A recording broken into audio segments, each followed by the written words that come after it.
discussing about selecting a topic and a purpose. Did you know that selecting a topic can be fun? You know why? You can choose a wide variety of topics that criticizes you or that fascinate you or that curious you. So there are several types of selecting a topic and a purpose. The several types of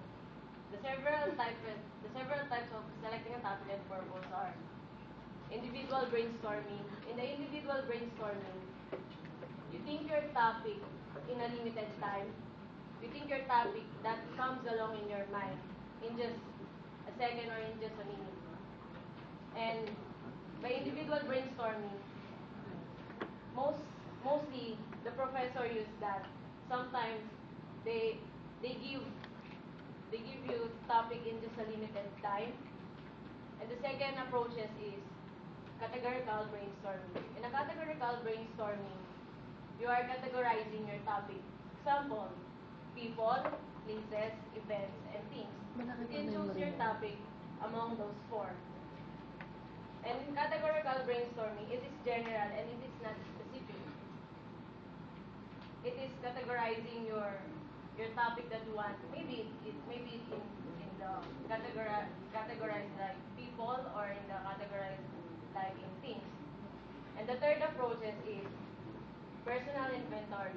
In personal inventory, you are choosing your topic, you're generating your topic. For me, that personal inventory is the most appropriate to choose your topic. Why? Because you base your topic in your own experience, in your own beliefs, and in your own values. The four approaches in selecting topic is the current topics. You can choose your topics by hearing it on the radio, by seeing it in the newspaper, in the documentaries, in the TV, by the magazine. And the last approaches in selecting a topic is internet searching. Definitely, it is the easy way to choose your topic. You know why? You can search it in the internet instantly, in Google, in Yahoo. There's no risk in searching a topic in the internet searching. And there are several types of appropriateness for your topic or for your selecting your topic. The first one is it must be appropriate for you. It should be appropriate for you because if it doesn't want like the topic, you can get the topic very well. You can easily interrupt it. And the second type is the appropriate for the audience. Definitely it should be appropriate for the audience. Choosing your topic that is not appropriate for the audience. Do you know that your audience would not listen if it's not appropriate for your audience?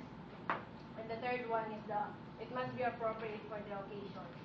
Appropriateness of the occasion. Example, you have wedding ceremony.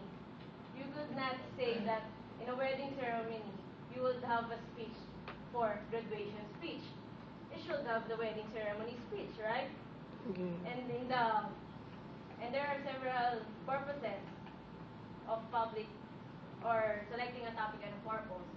The general purpose is to inform, to persuade, and the occasion for speech. To inform, you seek your audience to provide new ideas, you provide them, and you feed them with your own knowledge. And by feeding them with your own knowledge, they can gain from you. They can gain from you, and they can share it to other people.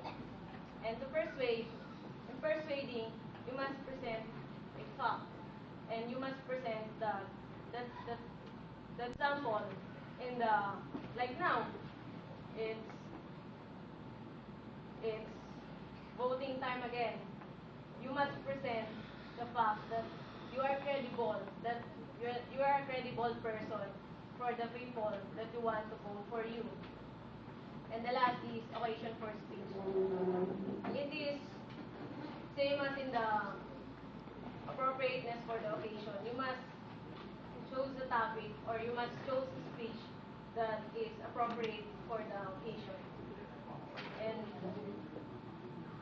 I conclude that selecting a topic and a purpose is significant because it is the first step that you have to do. You have to select a topic and a purpose that you are familiar with and you know a lot about it. Okay, thank you. Okay.